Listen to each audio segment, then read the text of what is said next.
Olá pessoal, sejam todos bem-vindos a mais esta aula do alfabeto hebraico. Como vocês estão vendo, estamos de cara nova, não é? Aqui à nossa esquerda temos o nome da letra, né? No topo, ali em cima, temos também o subtítulo da lição, não é? Que é Zain, a arma e a memória. Não é? Então eu fiz uma nova máscara para que a gente pudesse ter mais informação aqui. Quando eu viesse a fazer essas intervenções visuais com o meu rosto, como vocês veem agora, eu não atrapalharia tanto a visualização de vocês, tá bom? Então, dito isto, vamos dar continuidade então ao nosso estudo. Muito bem, hoje a letra é a letra Zain e subtítulo é A Arma e a Memória. Este já é o episódio 8 na realidade. Muito bem, vamos falar aqui do paradoxo, né, desta letra que é a sétima letra, o valor na gemátria, não é? Que é o número da completude, aquilo que é completo, aquilo que é inteiro. Né? O nome dela é Zain e o som é como se fosse um Z, um Z e o valor numérico é 7. Então, por que o alfabeto sagrado da Bíblia eleva uma arma à sua sétima posição? O número da perfeição divina. Então, há uma pergunta, né, que precisa e merece ser respondida. Uma arma no número 7, o número da perfeição. Então, vamos ver, né, o que isso tem a nos ensinar hoje. Então, temos aqui essa evolução desse pictograma, né? Observe, então, que a arma ela vai pegando formas diferentes, né, até chegar na imagem que nós temos hoje. Então, ao longo dos séculos, né, a lâmina estilizou-se para um cetro de autoridade, uma linha vertical coroada. Veio, então, portanto, uma transição também do literal para o espiritual. Então, é a arma que se transforma em cetro, que se transforma em autoridade. E é mais do que um símbolo de destruição, né? Vamos ver aqui qual o propósito desta arma. No pensamento hebraico antigo, a arma não era um instrumento necessariamente de agressão, mas o vetor que garantia a vida e a ordem. Era um símbolo de ordem, não é? É um símbolo de força. E também, obviamente, um símbolo de defesa, de proteção da família, do rebanho, não é? Contra predadores, contra inimigos, contra salteadores.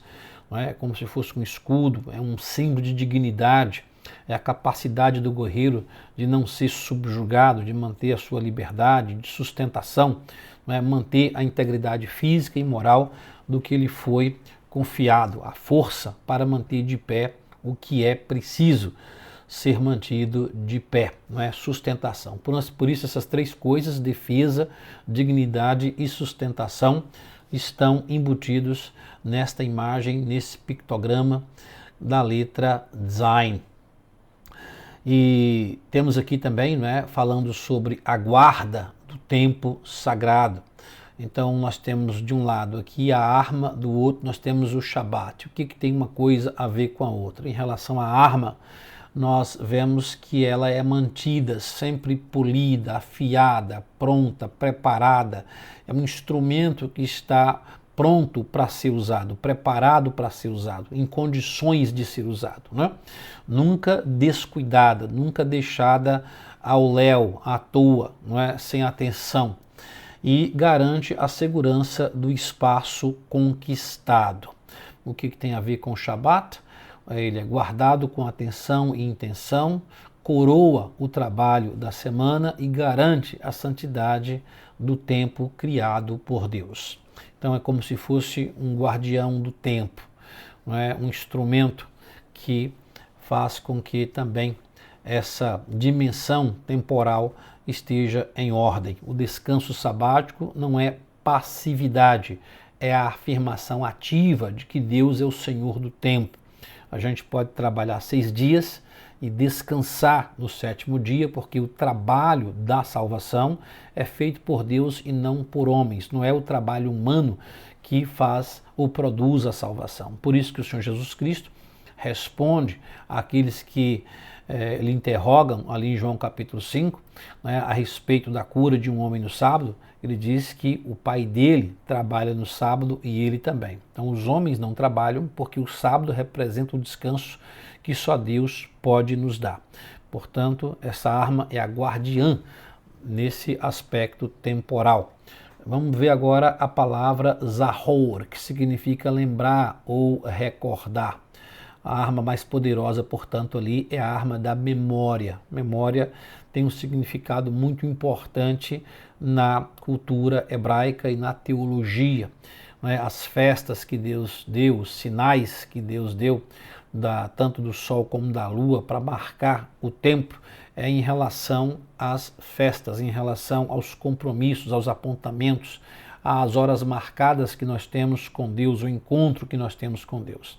Então não é um exercício intelectual, é um ato de reatualização, trazer o passado para o presente para moldar o comportamento atual. Então a lembrança é importante. Nós estamos avançando no tempo, mas o que fizemos ontem, a semana passada, o ano passado, é a base que nos dá uma orientação para o futuro.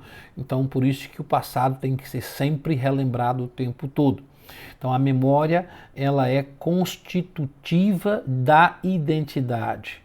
Quem esquece, perde-se, e quem lembra, permanece. É como se você estivesse viajando numa estrada, e se você não sabe de onde você veio, o caminho por onde você passou, você continua perdido, né? Então você vai memorizando aquele caminho e repetindo várias vezes. Quanto mais vezes você faz, mais fácil é, porque você traz à memória não só o desenho do caminho, mas também as dificuldades, os perigos e as facilidades deste caminho.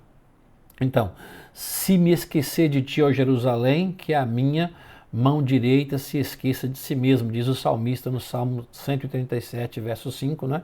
Que é justamente o salmista descrevendo a saudade que ele tinha lá de Jerusalém quando estava no cativeiro. É a lembrança contínua da minha identidade, quem eu sou, de onde eu vim, qual o propósito da minha vida. Então a memória faz isso conosco.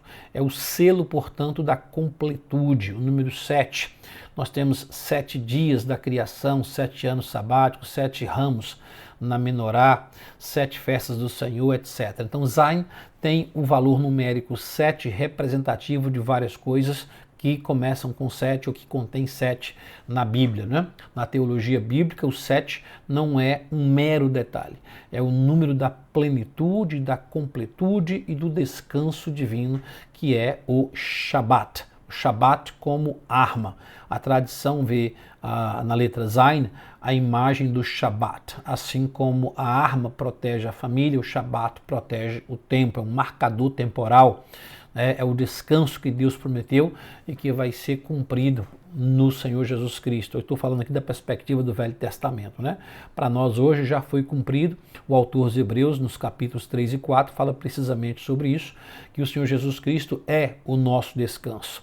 Esse símbolo, essa sombra que via no Velho Testamento aponta para Cristo, como qualquer outra coisa no Velho Testamento aponta para o Senhor Jesus Cristo.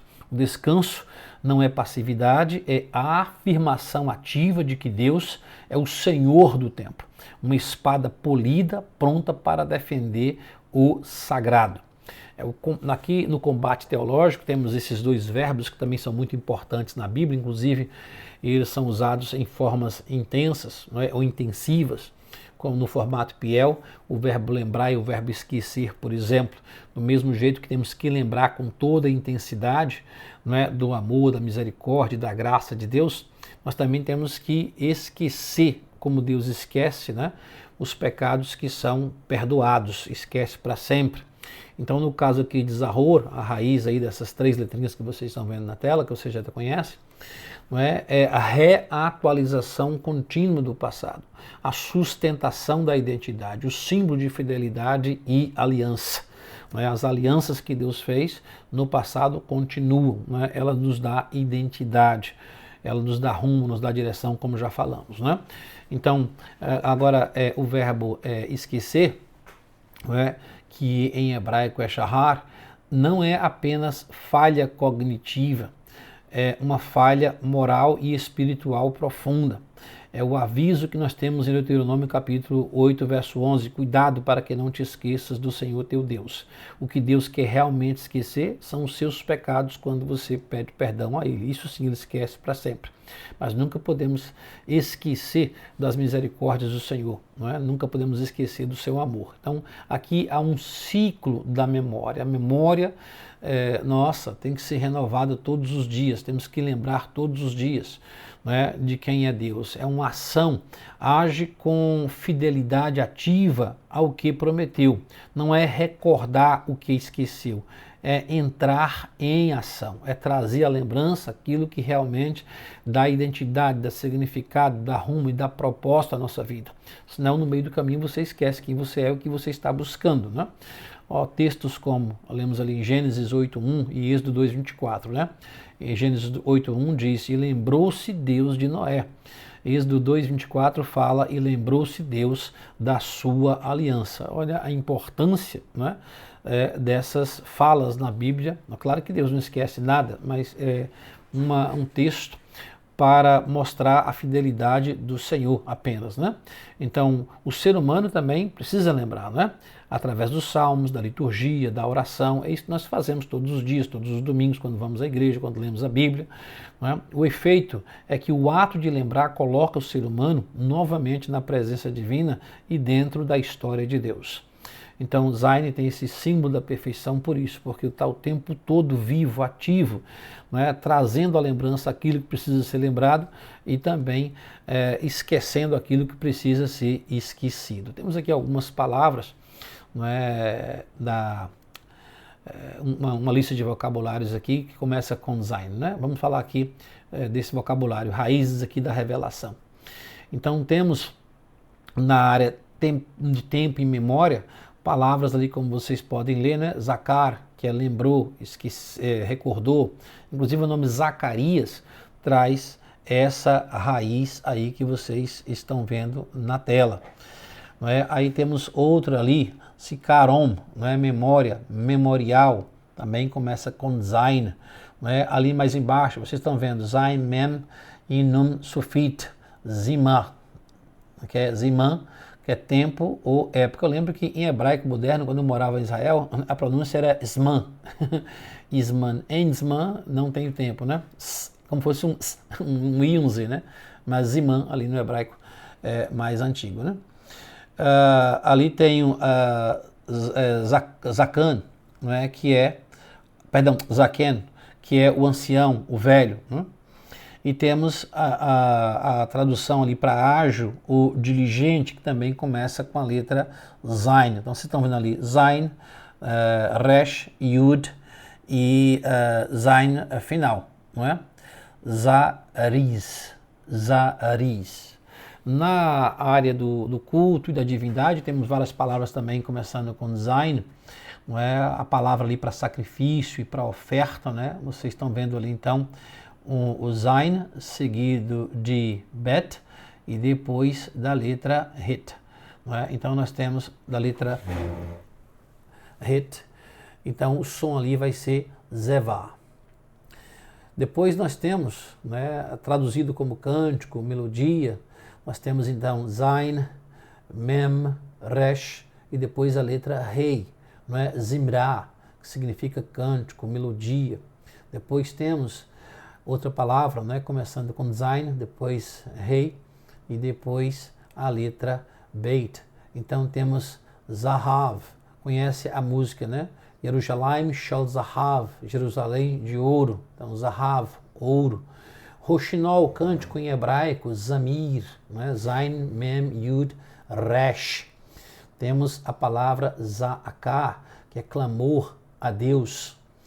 Temos também aqui na área da vida e da matéria, a palavra Zera, que lá aparece em Gênesis, né? A semente, o descendente. Temos depois a palavra Zait, que é oliveira, azeitona, então Zait, okay? Como se fosse azeite em Portugal, né? Lembra de azeite? Zait é bem parecido, é bem próximo, né? Temos a palavra Zeroa, que significa braço, o poder, né? Acho que vocês já estão identificando aí as letras, né? Eu imagino que vocês já podem olhar, mesmo que rapidamente esqueçam o nome delas, mas já sabe quais são as letras, né? Já está vendo aqui também Zain com Vav, com um pontinho dentro dela, né? Que vira uma vogal, a vogal U, já falamos isso nas aulas passadas, mas vou lembrar hoje, né? E Gimel, a terceira letra. Então aqui Zug, casal, par, né? Temos aqui também Zará, Zain, Resh e Rei, estrangeira, alheia. Então essas são algumas palavras que começam com Zain. Né? Zain. Depois eu vou mostrar para vocês algo que eu construí para vocês, que é uma série de flashcards, centenas, talvez milhares deles em hebraico, que eu vou mostrar para vocês, vou dar o link para vocês aprenderem mais vocabulário, tá bom? O artefato decodificado. Vamos ver então que palavras são essas que estão aí na tela. Que letras são essas? Vê se vocês conseguem identificar da direita para a esquerda, começando com Zain, não é? Que palavras são essas em hebraico? Pode pausar a tela, né, e tentar ler. Aqui está uma transliteração, né? A primeira palavra ali, né? Zahor, Zahor. A segunda, Et. A terceira, Yom. Então, Zahor et Yom. Zahor et Yom. Zahor, lembrar, no imperativo, né? Lembrar. Lembrar de que? Et ali indica o que você tem que lembrar.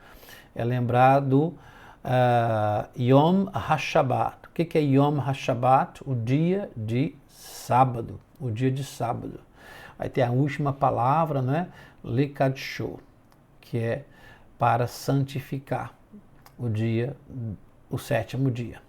Então, Zain, como arma, indica uma defesa, ou simboliza a defesa ativa através da memória. Inclusive, quando você lembra alguma coisa, você está se defendendo, não é?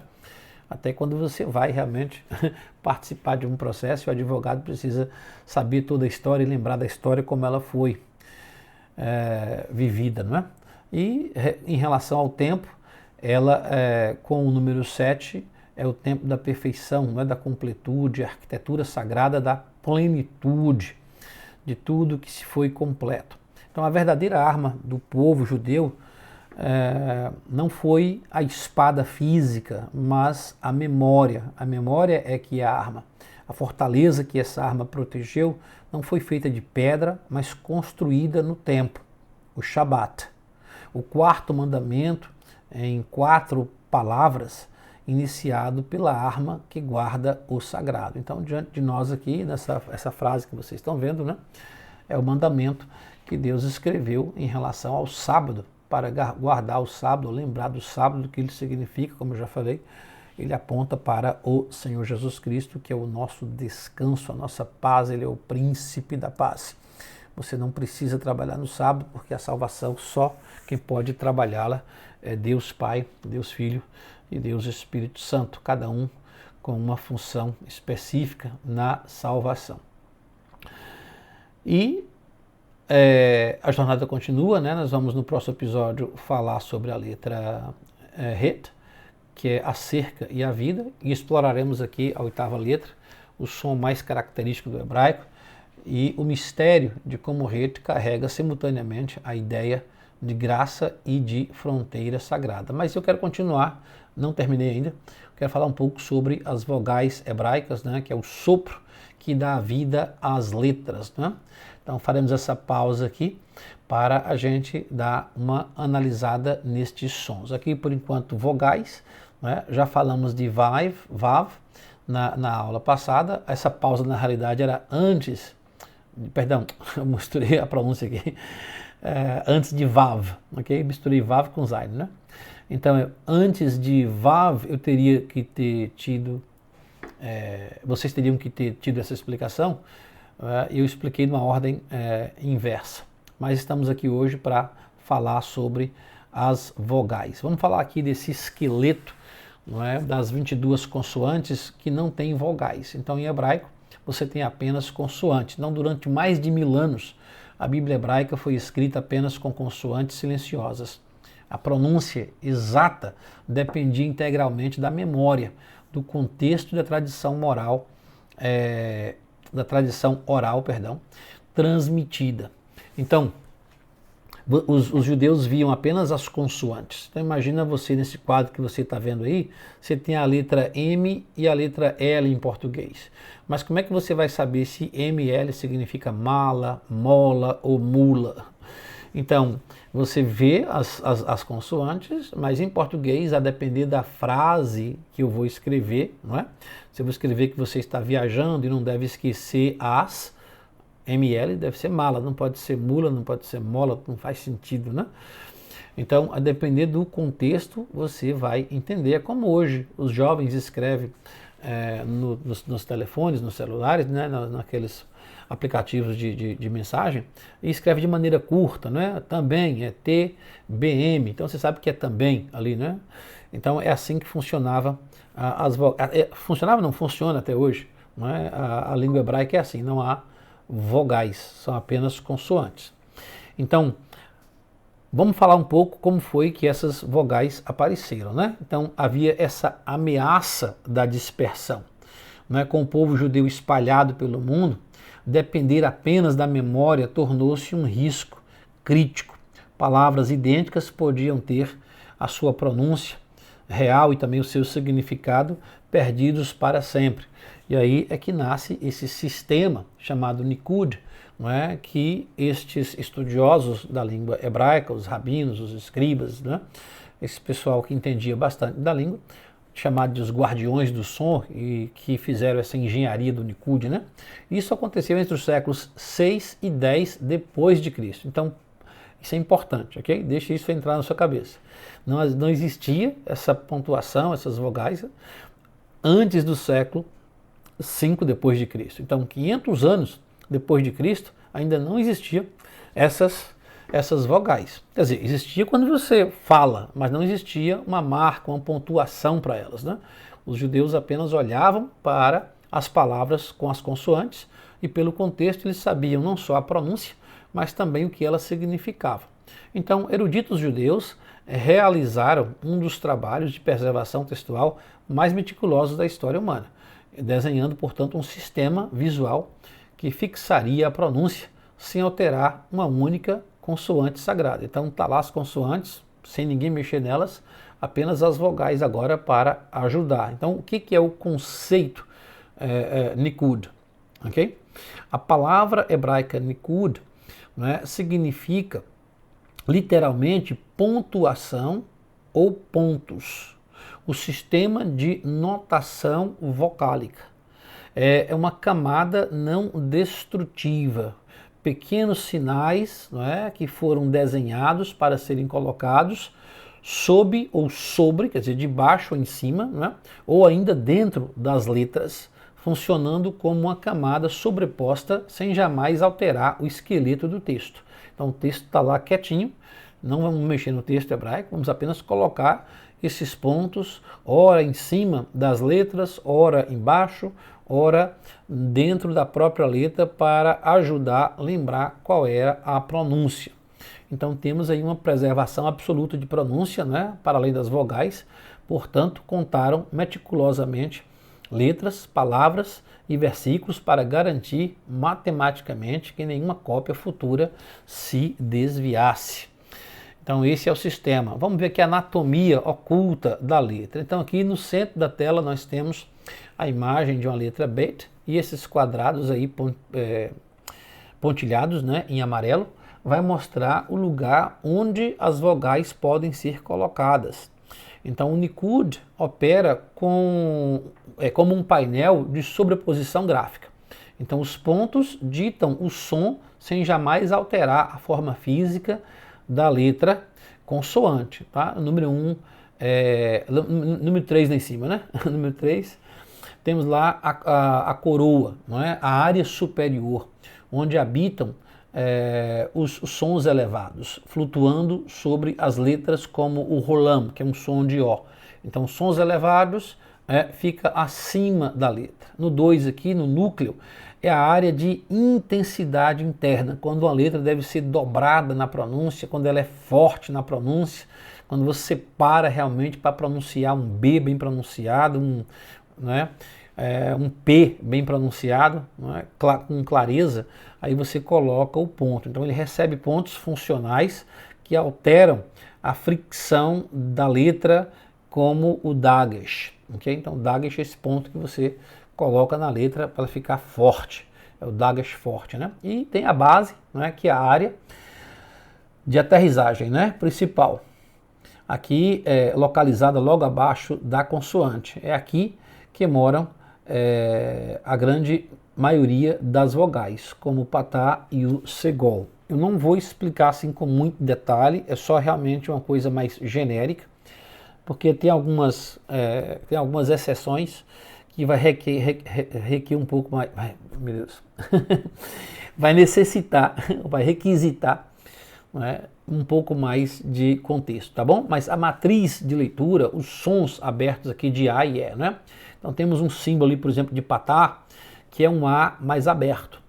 Vocês estão vendo aqui no exemplo que eu dei de Av, que o símbolo embaixo não é o patá, é uma cruzinha parecendo um T, e o nome dela é Kamatz, okay? Que é um A mais longo. Por que está assim? É porque às vezes em hebraico você usa, né, oficialmente no dicionário o que aparece é o Kamatz, né, mas a palavra modifica a pronúncia quando ela está próxima de outra ou em composição ou combinada, e ela também muda para o patá, okay? Que é um som mais aberto. Então Av é a pronúncia ali.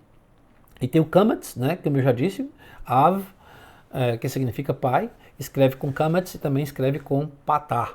Né? Temos ali a palavra ele criou, e temos ali um pontinho dentro da letra B para dizer que ela é B e não V. Né? Então, bará. Né? E é mais longo o som, é bará, não é bara. Okay? É bará. Se fosse patá, seria um pouquinho mais curto. Então é isso, as vogais, não só em hebraico, mas em muitas línguas, elas vão ser ou longas, ou curtas, abertas ou fechadas, como é o caso também em português. Não é? Então aqui temos tsere, não é? Que é o som mais fechado, não é? M, igual em português, P, E, não é? Em vez de pé, E. Não é? Segol, por exemplo, já é mais aberto, é como se fosse um E com um acento agudo. Não é? Então, eretz, é bem aberto a letra, né? Temos dois segóis aí. Né? Então o vocabulário visual aqui das matrizes, né? Das vogais O e U. Tem a letra O e a letra U em hebraico. O sinal gráfico, quando você quer um O, que é o som de O, você coloca o pontinho em cima da letra. E quando você quer o som de U, você coloca 3 pontinhos debaixo da letra. É basicamente isso. Então, a letra O, que é um pontinho em cima da Vav, você vai chamar de Rolam, não é? E como O de avô, não é? O exemplo da palavra ali hebraica é Or, que significa luz, ok? Or. E temos o som de U, que é o Kibutz, não é? Que é um U puro, ok? Como em tu, não é? Como em conjugações verbais, né? Que veremos no futuro próximo aqui. E tem letras que tem vogais que são silenciosas, né? Então o som do silêncio ali, que é o oitavo sinal, que é o Shiva, são 2 pontos verticais, que ensina que no hebraico o silêncio também tem função. Não é? Eu lembro que eu moro em Portugal e às vezes os portugueses pronunciam as vogais com tanta velocidade que elas não aparecem muito bem na palavra. Um exemplo é a palavra peru. Peru em português, do Brasil, peru, P-E-R-U, peru, a ave peru, a carne de peru. Mas os portugueses pronunciam pru. É como se fosse P-R-U, pru. Então é como se os portugueses colocassem um Shiva debaixo da letra P para falar assim, ó, essa vogal é extremamente curta. Okay? Pronuncie com bastante rapidez para você produzir o som da palavra Peru em português de Portugal. Então pega o Shiva, coloca debaixo do P e fala Pru. Se você não tem o Shiva, então é Peru. Então eu dei esse exemplo aqui de português do Brasil e português de Portugal para vocês não esquecerem mais, ok? Então Peru e Pru. É o Shiva que faz isso, ele encurta a vogal. Né? E às vezes ele encurta de tal forma que vira um silêncio. Não é? Vamos ver aqui alguns exemplos, né? Na linha aqui de baixo tem um exemplo do Bereshit, né? No princípio. O B com Shiva, móvel, prepara o caminho em sussurro para a força da sílaba seguinte. Querer, então, Bereshit, então, não é Bere, é bem rápido, né? É como se fosse Bre, é como se fosse B-R-E. Em vez de ser Bere, B-R-E, você vai pronunciar Bre. Então, olha a diferença. Bere, que seria o errado, né? E o certo é Bre. Breshit, Breshit. Às vezes a gente pronuncia devagar Bereshit para você entender, mas na fala ocorre o som aquiesce, o som some, o som desaparece, né? Fica quase que imperceptível. Isso também ocorre muito em português. Só que em português não temos esses nomes, né, como no hebraico, para dar quando o som desaparece. Mas está aí um exemplo bem claro, ok? Bem claro. Letras mutáveis, quando as consoantes viram vogais. Então, nós temos 22 consoantes, né? E entre essas consoantes, tem algumas delas que viram vogais. No caso aí, vamos ver a letra Vav, né? Que significa como fosse um V, como consoante. Mas ela, ora, vira a letra U e ora ela vira a letra O.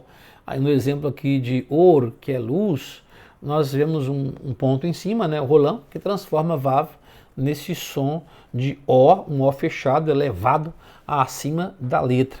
Aqui embaixo nós temos a mutação de Ud, não é? Que é uma consoante que muitas vezes traduzida com a letra Y, mas na língua portuguesa do Brasil podemos dizer que ela funciona como a letra I, é como se fosse uma vogal I.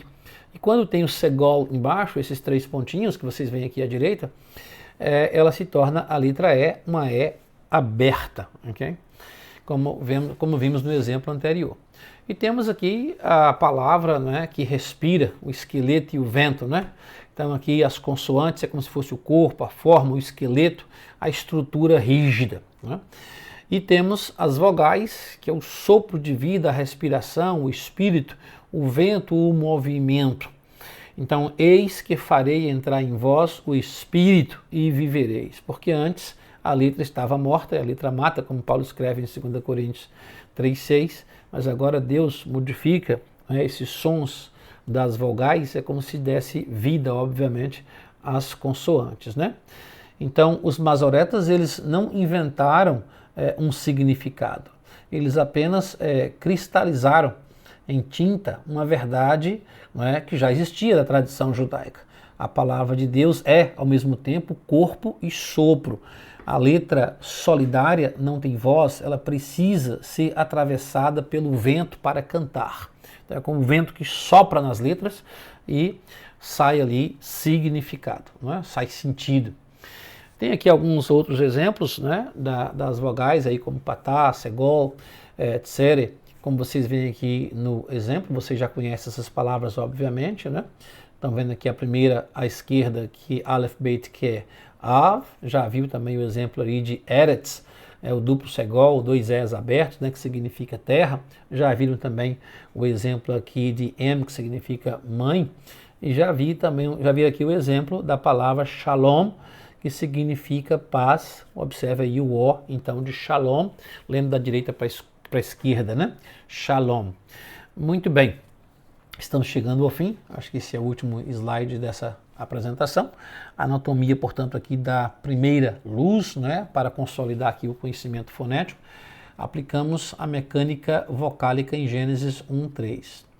Então temos aqui a seguinte frase: Vayehi or, e houve luz. Vayehi or, né? E houve luz.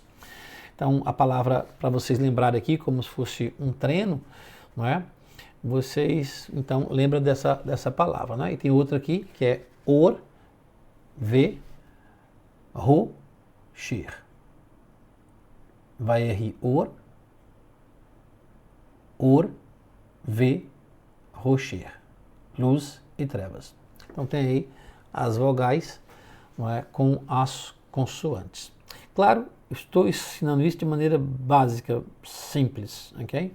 Não quero complicar nada. Eu sei que tem gente que pode estar criticando, falta isso, falta aquilo. Sim, na hora certa a gente vai aprendendo algumas coisinhas que ainda faltam. Mas o básico é isso, o esqueleto é isso, ok? É mais que suficiente para você entender as palavras. Não precisa ir muito além do que isso, porque o resto é tudo algumas poucas exceções que vão aparecendo no caminho, que uma vez que você domina isso aqui, domina o resto também com mais facilidade. Então, por isso, por hoje é só. Que Deus muito vos abençoe. Como sempre, né, que a graça do Senhor Jesus Cristo, e o amor de Deus e a comunhão do Espírito sejam com todos vocês. Muito obrigado por estarem comigo até agora. E como sempre, gostaria de pedir que vocês orassem pelo nosso ministério aqui em Elvas, Portugal. E espero que tenham gostado dessa instrução de hoje, ainda que não foi perfeita, né? Mas que Deus nos abençoe.